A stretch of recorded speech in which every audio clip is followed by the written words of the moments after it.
First of all, I'm very proud of the team in a lot of areas. First of all, um, we got to the line 47 times. The bench scored 51 points. We held them to low 20s in shooting for the game, 26% from the field goal, and from three, 12%. So anytime you do that, that's just a win-win. And then the only negatives out of shooting 47 free throws, we only made 31, and then we gave up 19 offensive rebounds, and we turned the ball over 19 times again with only 13 assists. So still have work to do. Was going to ask about Lester and his status, what the reasoning was for him not being in the... I just went with a lineup change just to challenge him. He took the challenge well. And then how about John's foot? John has like I don't even really know what to call it, but it's like the bottom of his foot is really it's injured, and we're trying to heal it up before it gets worse.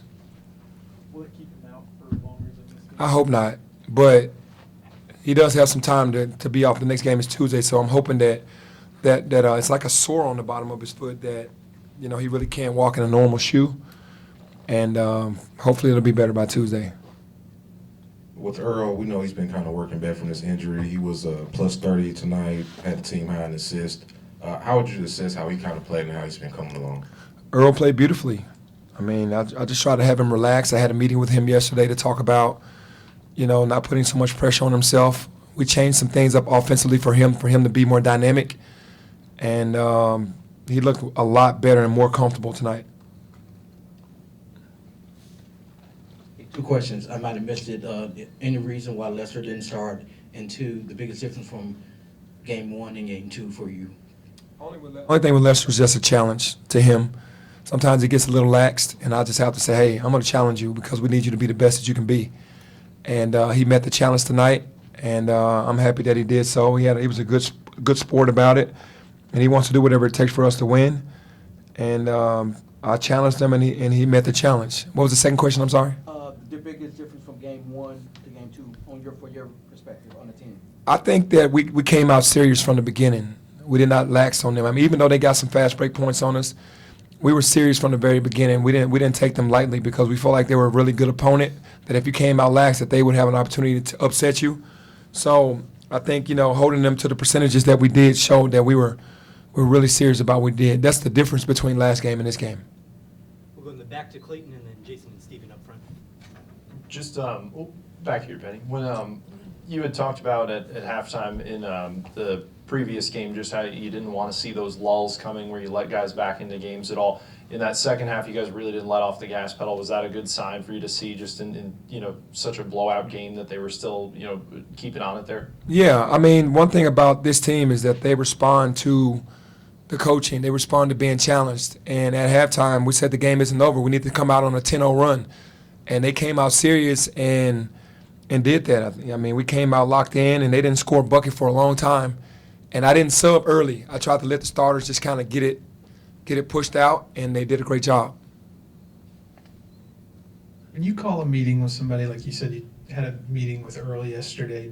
Is it like a boss and his employee, and you like call him into your office and sit him down, or is it what's it like, or what specifically was it like with Earl? It was like a father just trying to tell his son, "Hey, calm down, you're okay," because Earl wants to play well so badly, and he didn't really get a chance to play much at Miami, and it was a totally different system. And then to have the neck injury, and then come down and have to have surgery, and have to go through sitting out again, and now just kind of rushing himself. So it was more of, Earl, I'm with you. Nobody's mad at you. You make a mistake, just brush it off, go back and get it on defense. He's one of our better defensive guys. And that's what the talk was like. It wasn't anything mean. And then how can you tell that he's nervous? I mean, like, he is one expression constantly. It seems like when you know him and you're around him every day, you can tell he's being very hard on himself. And that's what we're trying to get him out of, next play mentality for him. Steven and then back to Clayton again. With Jaden in that starting lineup with those other guys like Imani and Jalen, how do you think that lineup performed tonight? I think it did well. I think, Jaden is not going to do anything to hurt the team. He's only going to do what he's asked to do. and he's going to be a ball distributor or whatever. You know, it might just be one game for him and then get Lester back out there. But for him, he's just going to do what he's asked to do, and he's starting in his role. So him starting or not starting, he's still going to be the same guy. Penny, just, you know, it's easy in a 40-point game, but it seemed like the guys were loose throughout. You know, there was laughing on the sideline. You were laughing at one point towards the end of the game there. It's not always going to be like that throughout the season, but how do you kind of keep that mentality of guys staying loose, you know, being there for each other, that level of kind of what we saw tonight, carrying some of that throughout the ups and downs of a season? Yeah, we want to have fun but not lose sight of what we're trying to do. I think it's in black and white where we are, you know, and what we want out of the season and how good we have to be in certain areas. We want to have fun doing so. All the great teams I've ever played on had fun while playing defense. And then offensively, we just shared the ball. So we want them to be loose. We don't want them to be uptight. And they're usually going to take on my personality. If I'm uptight, they're going to be uptight. So I want them to be very loose. And I was conscious of that tonight because last game I had a poor body language, and I was really upset at some of the things that I saw.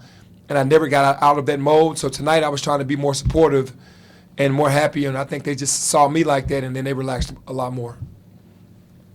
That leads right to my question. In the first half, after they got that second or third 10-second count, it's like you ran on the court and you was really emotional saying, yeah, go. And then near the end of the game, when your son had that dunk, I think Father Penny came out because even you were shocked. Walk us through those two emotions. Yeah, I think, you know, when you got to celebrate small wins with your team. They don't always need to see you in coach mode. You know, and I'm proud of them when they accomplish things like that because there aren't a lot of teams around the country that can get 10-second calls, especially multiple 10-second calls.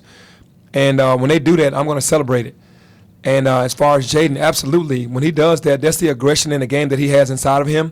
He's so unselfish. When he rips baseline and goes up and dunks over a guy, that's like his second dunk like that. We just got to shorten not a year apart. It needs to be every game. Jason, and then maybe one more if we have it. Two-parter. What's your long-term vision for Earl? What do you kind of see him being long-term? Or I guess like toward the middle of the season, toward conference play, and then just your scouting report on St. Louis. Yeah, I see Earl, man, being a big factor for our team going into conference. A guy that's going to handle the ball a lot because he's an unselfish player and decision maker. I think he and Alo are two best guards in the backcourt pressuring, along with Lester. And he definitely can start the offensive end and the defensive end going for us and look for big things. St. Louis is just well coached. It's unfortunate that they lost their best player, but they're still well coached. Travis does an unbelievable job. They're going to be organized. They're going to mix up defenses because they're not going to give us a steady diet. And they're going to execute their offense the entire game and try to go at weaknesses. They have a couple games now to look at to see where we are and dissect what we do. And believe me, he's going to be well prepared. The team is going to be well prepared. One more, Jason.